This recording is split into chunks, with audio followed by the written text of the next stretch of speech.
Good evening and welcome to Prestige News Magazine program Newsreel, read by Maimuna Muhammad Babangida. Today being Thursday, 26 Shawwal, 1446 after Hijrah, which is equivalent to 24th April 2025. In the words of Joshua Marine, challenges are what makes life interesting, and overcoming them is what makes life meaningful. Now, the headlines. Your number one station. 91.7. Prestige FM.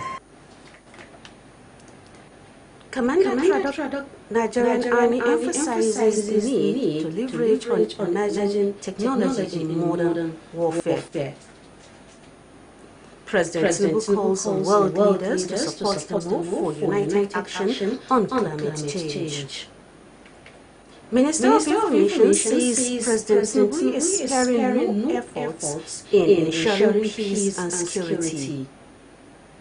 Vice President Kashim Shettima calls for stronger collaboration among government ministries and agencies.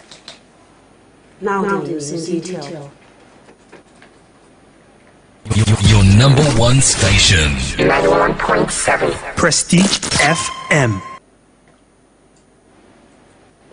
Commander, Training and Doctrine Command, Nigerian Army, Tradoc NA, Major General Kelvin Ali has emphasized the need for the Nigerian Army to leverage on the emerging technology in modern warfare. Major General Aligbe stated this at the opening of the Department of Research and Development In-House Study Period 2025 held at the headquarters Tradoc NA Auditorium, Minna. The commander, who was represented by the Chief of Research, Development, Test and Evaluation, Tradoc NA, Major General Amin Chinadi, said the study period was designed to build capacity and broaden the horizon of the officers and soldiers of Tradoc NA on contemporary research and development issues. The commander, Tradoc, affirmed that the theme for the study period, which is building capacity for development for research and development initiative for military operations within a multi-agency environment, aligned with the Chief of Army Staff Command philosophy. The in-house study period will provide an avenue for participants to engage in fruitful deliberations, meaningful cross-fertilization of ideas and minds during the lectures and interactive sessions in order to drive maximum benefits of the study period. Major General Aligbe commended the Corps Lieutenant General Olufemi Oluidi for providing the resources needed for the conduct of the study period and indeed his unflinching support for Tradoc NA activities. Niger State House of Assembly has taken a step to amend thuggery law in the state to provide for stringent and more severe punishment for offenders.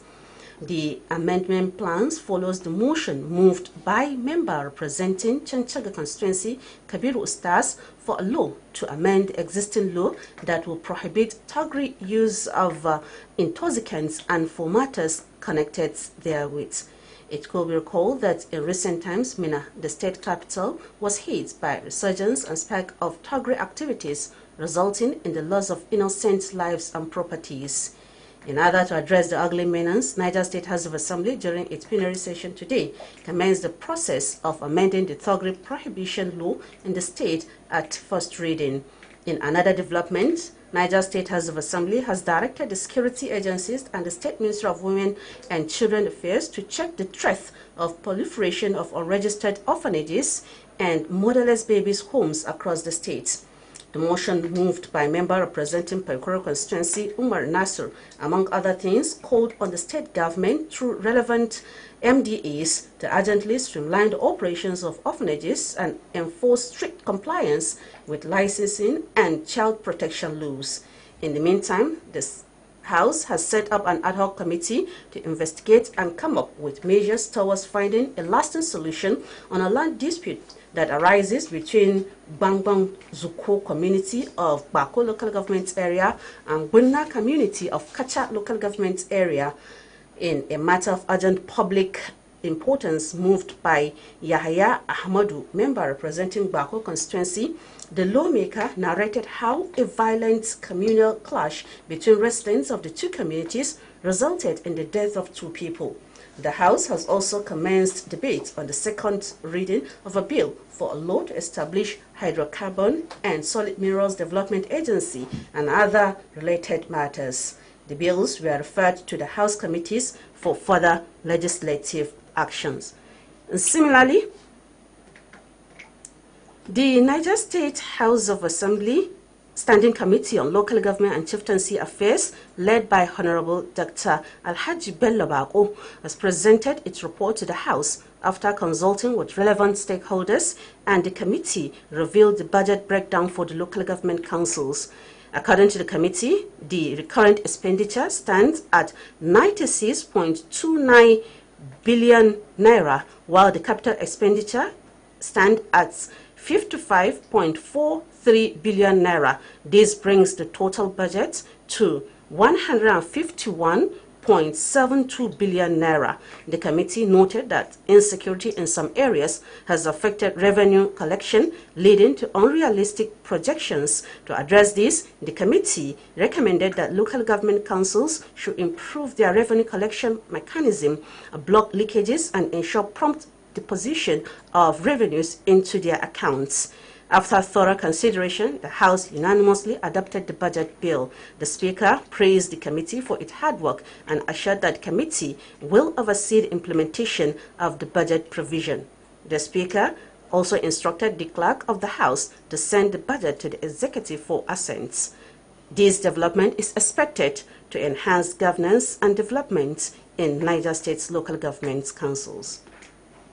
Away from assembly matters, President Bola Tinubu has directed an immediate and comprehensive overhaul of national security strategies, demanding urgent action to end the escalating violence in Borno, Benue, Plateau, and Kwara states. The president, who met with security chiefs at the State House in Abuja for more than 2 hours, said the killings of innocent people in Borno, Benue, and Plateau State must cease. The National Security Advisor, Nuhu Ribadu, told newsmen that the service chiefs briefed the president on the security situation, saying President Tinubu ordered a new approach to tackling the insecurity problems. 2 people have been killed and 2 others injured in the fresh attack in the Bassa local government area of Plateau State. The attack, which occurred, was reportedly carried out by Fulani militias who ambushed 3 Irigbe youths. The National Publicity Secretary of the Irigbe Youth Movement, Joseph Yongpak, who confirmed the killings, identified the victims who lost their lives as Adamu Bala, 38, and Gado Terra, 45. Yokpa said one of the victims survived the attack with bullet injuries and is currently receiving treatment in a hospital. Nigeria Governors Forum has emphasized the need for increased recruitment into security agencies and the adoption of technology-driven solutions to tackle killings at the state level. The forum, led by the Kwara State Governor, Abdurrahman Abdurrazak, made this known in a communique read by the Imo State Governor, Hope Ozedunwa, after their meeting in Abuja. He stated that as an immediate step to addressing the surge in killings in parts of the country, the governors have set up a committee to collaborate with security agencies' heads on a joint strategy. President Bola Ahmed Tinubu has called on world leaders to brace for an urgent and united action on climate change. President Tinubu, who spoke in Abuja during a high-level virtual dialogue on climate and the just transition, said the time for action is not tomorrow, but now. In a statement by his special advisor on information and strategy, Bayo Onanuga, President Tinubu emphasized the importance of aligning climate action with economic growth, rejecting the notion that environmental responsibility must come at the cost of development. Economic Community of West African State has begun moves to relocate its institutions and agencies from Mali, Niger, and Burkina Faso following the recent withdrawal of the 3 Sahelian nations from the regional bloc. At an extraordinary session of the ECOWAS Council of Ministers held in Accra, Ghana, the ministers deliberated on the logistics strategies for the relocation and the suspension of ongoing regional programs in the three countries now governed by military juntas. The session was convened in response to a directive issued by the ECOWAS Authority of Heads of States and Governments during its 66th ordinary session. Chair of the Council and Nigeria's Minister of Foreign Affairs, Ambassador Yusuf Tuga, opened the session with a call for calm, pragmatic, and unity. You are listening to Prestige News Magazine program, Newsreel, broadcasting on 91.7 FM Mina. In the first segment of the news, you have heard that Commander Tradoc, Nigerian Army, emphasizes need to leverage on emerging technology in modern warfare. President Tinubu calls on world leaders to support the move for united action on climate change. And still to come, Minister of Information says President Tinubu is sparing no effort in ensuring peace and security. And Vice President Kashim Shettima calls for stronger collaboration among government ministries and agencies. Remember that you can follow us and comment on all our social media handles at Prestigefm91.7mx. You can also listen to us anywhere on radio app at prestigefmradio.org.ng. The news continues shortly. Your number one station. 91.7. Prestige FM. Welcome back. You're still listening to Prestige News Magazine program, Newsreel, broadcasting on 91.7 FM, Mina. Minister of Information and National Orientation, Muhammad Idris Malagi, says President Bola Tinubu is sparing no effort in ensuring peace and security as essential catalysts for national development. The minister stated this in Abuja during his inaugural address as chairman of the board of the Niger State Development Forum, NSDF, an advisory, non-partisan body dedicated to advancing development in Niger State. Idris said that no development can occur without peace and security, adding that it is a reality well understood by President Tinubu's administration, whose administration invests heavily in these key sectors as part of a holistic strategy to transform the nation. Federal government has commenced a 3-day induction program for newly appointed permanent secretaries and the Accountant General of the Federation. The program, which began at the National Counterterrorism Center, Abuja, is designed to strengthen strategic leadership and policy execution at the topmost level of the federal bureaucracy. Declaring the program open, the head of the Civil Service of the Federation, Dede Esther Wilson Jack, congratulated the appointees and described their roles as critical to effective governance and national development. Vice President Kashim Shettima has called for stronger collaboration among government ministries, agencies, and private sector and development partners to drive Nigeria's skills development agenda. The Vice President made the remarks while chairing the 5th meeting of the National Council on Skills at the Presidential Villa, Abuja.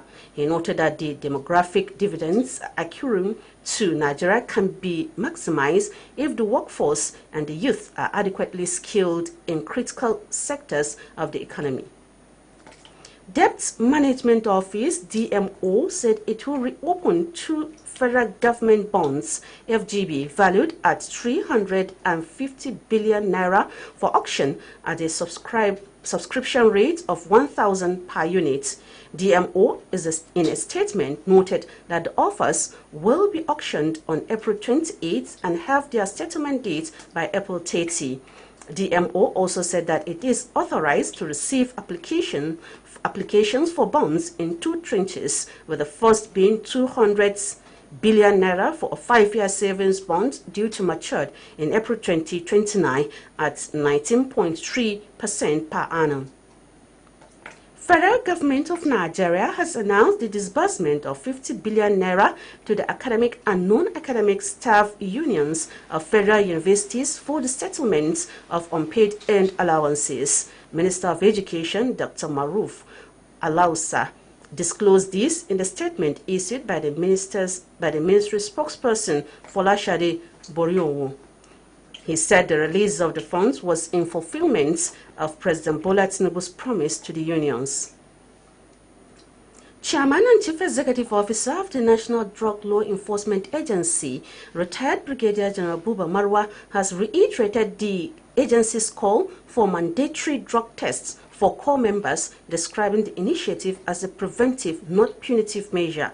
Speaking during a courtesy visit by the Director General of the National Youth Service Corps, retired Brigadier General Olakunle Nafiu, and senior NYSC officials to the NDLEA headquarters in Abuja, Marwa emphasized the urgent need to curb drug abuse among Nigerian youth. Marwa noted that the proposed drug integrity test, which has drawn mixed reactions online, particularly targets early detection and intervention. Central Bank of Nigeria, CBN, has approved the use of cash for the disbursement of Basic Travel Allowance, BTA, for the 2025 Hajj, abandoning its earlier plan to mandate the use of debit cards for all pilgrims. This decision followed the intervention of Vice President Kashim Shettima, who made a compelling appeal to President Bola Ahmed Tinubu on behalf of the National Hajj Commission of Nigeria, NICON, and concerned pilgrims. The Vice President highlighted the challenges posed by a card-only policy, particularly for the largely rural and financially less literate population that makes up the majority of Nigerian Hajj participants. Speaking with journalists after a meeting with the Vice President, NICON's Commissioner for Policy, Personnel Management and Finance, Aliu Abdulrazak, confirmed that the CBN granted Nigerian pilgrims the opportunity of cash transactions for this year's Hajj. Now, business news. The Naira recorded appreciable against the dollar at both parallel and official foreign exchange markets. Exchange rate data from Bureau de Change Operator confirmed that the Naira gained to 1,650 Naira per dollar from 1,620 Naira traded. Similarly, the Naira appreciated marginally at the official FX market to trade at 1,602 Naira 30 kobo from 1,602 Naira 63 kobo the previous day. This shows that the Naira recorded a slight gain of 0.33% against the dollar. The party of South Africa's President Cyril Ramaphosa has reversed a controversial proposed value-added tax rise that has threatened the country's coalition government. The hike was proposed by the African National Congress, ANC, but was strongly opposed by the Democratic Alliance, DA, its main coalition partner in the unity government, which had even asked the court to block it. The reversal of the proposed 0.5% tax hike comes days before it was due to take off. The finance minister said the decision came after consultations with political parties and parliaments, but warned that it will cause a significant deficit in revenue. Now, weather updates. Mina, Suleja, Kontagora and Bidda are anticipated to be partly cloudy, with the temperature ranging from 35 to 39 degrees Celsius. Federal Capital Territory is to be clouded, with the temperature at 34 degrees Celsius. Kano and Maiduguri are anticipated to be mostly sunny, with the temperature ranging from 41 to 42 degrees Celsius. Jos to be partly clouded, with the temperature at 35 degrees Celsius. While Port Harcourt, Calabar and Imo is anticipated to experience heavy thunderstorm, with the temperature ranging from 31 to 34 degrees Celsius. And Lagos to witness scattered thunderstorms, with the temperature at 33 degrees Celsius. And with that weather focus, we come to the end of our news magazine program. But before we go, here is a recap of the main items. Your number one station. 91.7. Prestige FM. We brought you reports that the Commander Tradoc Nigerian Army emphasizes need to leverage on emerging technology in modern warfare. President Tinubu calls on world leaders to support the move for united action on climate change. Minister of Information says President Tinubu is sparing no effort in ensuring peace and security. And Vice President Kashim Shettima calls for stronger collaboration among government ministries and agencies. That's the end of our news magazine program, Newsreel. A popular African proverb says, if there is character, ugliness becomes beauty. If there is none, beauty becomes ugliness. On behalf of the news editor, Onifade Abayomi, and our online manager, Stephen Jia, my name is Maimuna Muhammad Babangida, thanking you for listening. Your number one station. 91.7. Prestige FM.